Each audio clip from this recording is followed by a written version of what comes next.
By now, many of you have already had the party, opened the presents, ate the delicious cake, and said goodbye to many of your family and friends that came to watch you graduate. Most of you have also hung up your cap and gown into an unnamed spot in the back of your closet, not realizing that where you hung it, it will likely still be hanging in many cases 10 and even 15 years from now if your parents remain in that home. It's kind of like December 26th, the big numbing effect.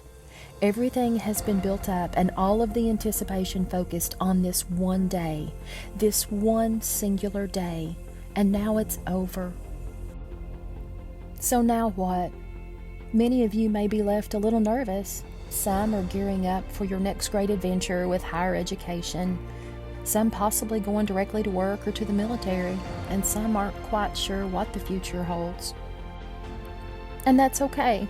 The most renowned novels ever to storm the world started with a blank sheet of paper. It's the great unfolding and the mystery of your life to come. Your great big beautiful life to come.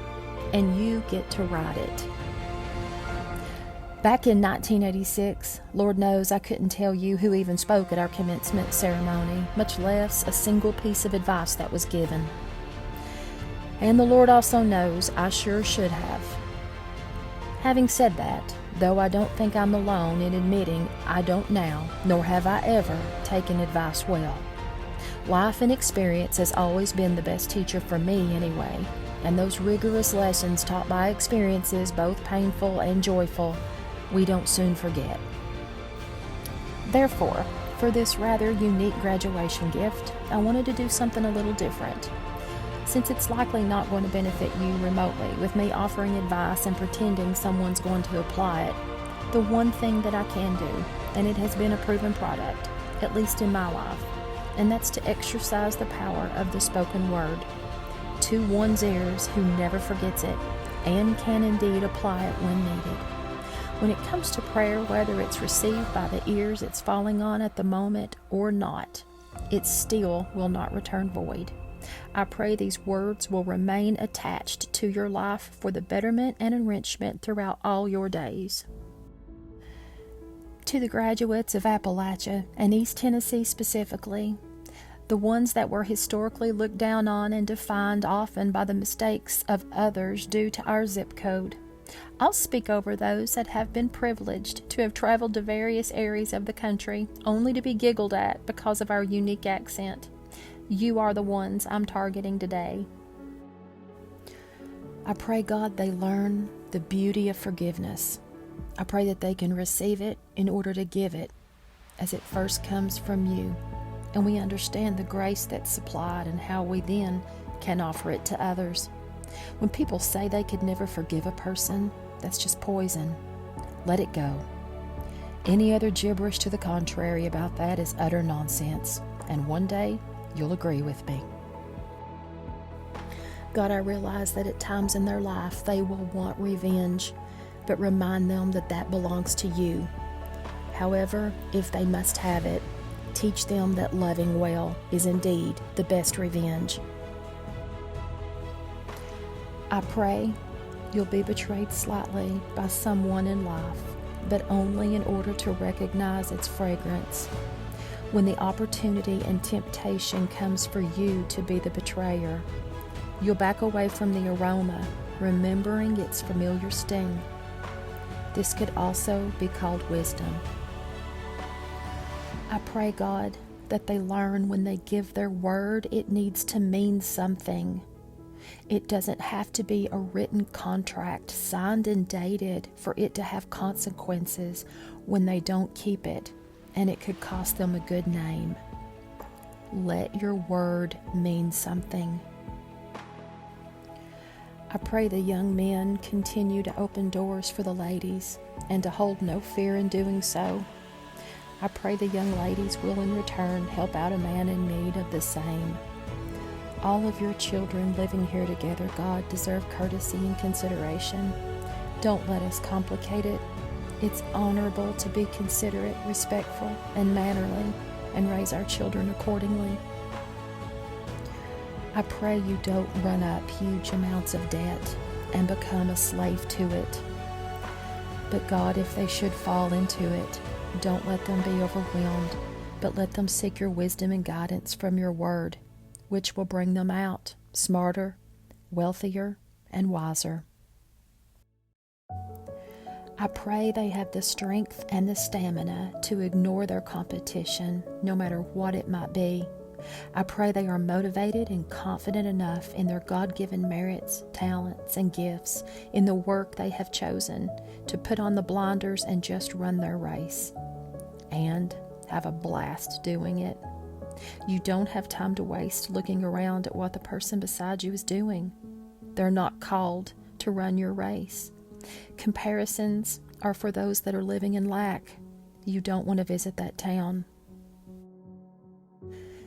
I pray you give back and care for your communities and invest your money wisely. I've experienced it. God has the best return rate on your giving. Old-timers used to say, you can't outgive God. I used to wonder what that really meant. Now that I'm older, I know exactly what it means. When you feel a gentle nudge to do something, whether the slightest act of kindness in any form, a phone call to an old friend, a visit to an elderly relative or neighbor, the simplest act of kindness, generosity, or love is indeed giving to your Father. It will be rewarded greatly. Read the word on tithing, though. I will only say personally, I believe in it with every fiber of my being. I pray that you are reminded before any action that you reap what you sow, both good and bad. So choose wisely. I pray they don't skip their class reunions and think that they're no big deal, no matter how big or small. Some of your classmates will no longer be on this earth to make it to even their first reunion, so please don't forget to be grateful for every single opportunity you have to attend. Hug the necks and smile at the classmates you didn't get along with. Laugh with them. You have so much more in common with who you thought you were enemies with often.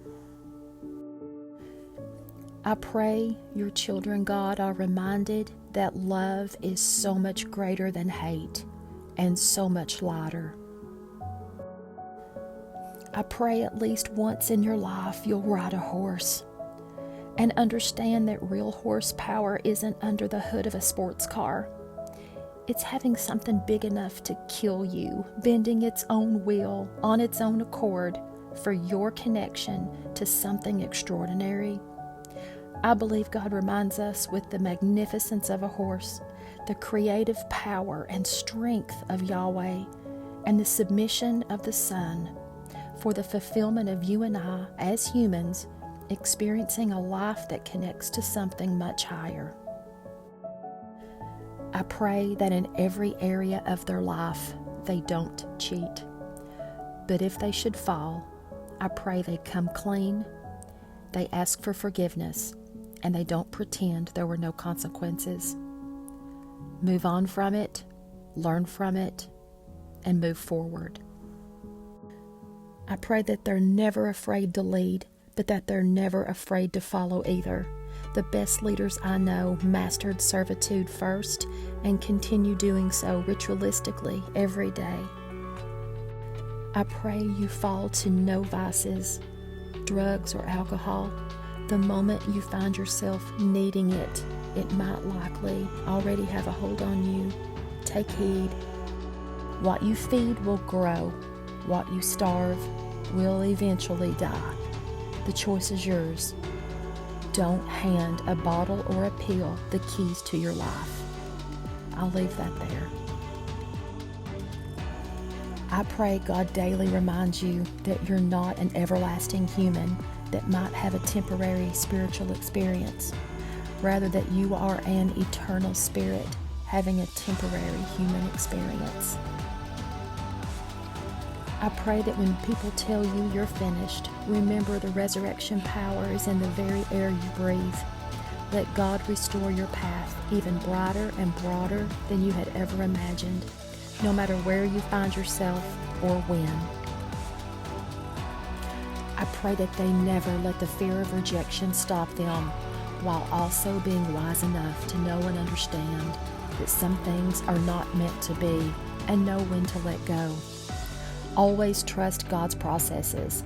Sometimes we're being sewn back together and packed back together to heal, but to you it may feel like you're being pulled apart. Just trust God's processes. I pray that they know, God, that they have your permission to succeed and be prosperous and live happy, abundant lives. I pray that they learn quickly, a little time. Never underestimate the unprecedented healing power and medicinal value of a little bit of time. I pray they look back on their bodies when they're in their 40s and 50s and that they're able to chuckle. Time is a great equalizer of all things vanity, but I pray that they're not too hard on themselves either. Gravity, as we know, has consequences, and in the end, who really cares? I pray that if they marry, they won't let the words, "we've grown apart," enter their dialogue. Marriage is a journey through deserts and through paradise forests. Dry spells pass and honeymoons fade. It's a deep-rooted, steadfast commitment that allows that love to grow strong enough to endure any storms. Don't look for reasons to get out of it, and don't enter into it lightly. I pray they read Proverbs. In closing, each of us are going to be appointed yet one final graduation day. I pray when that day comes and your name is called, you will walk across that stage and hear, "Well done, good and faithful servant," and step yet again into your life to come, your amazing, glorious, wonderful life to come.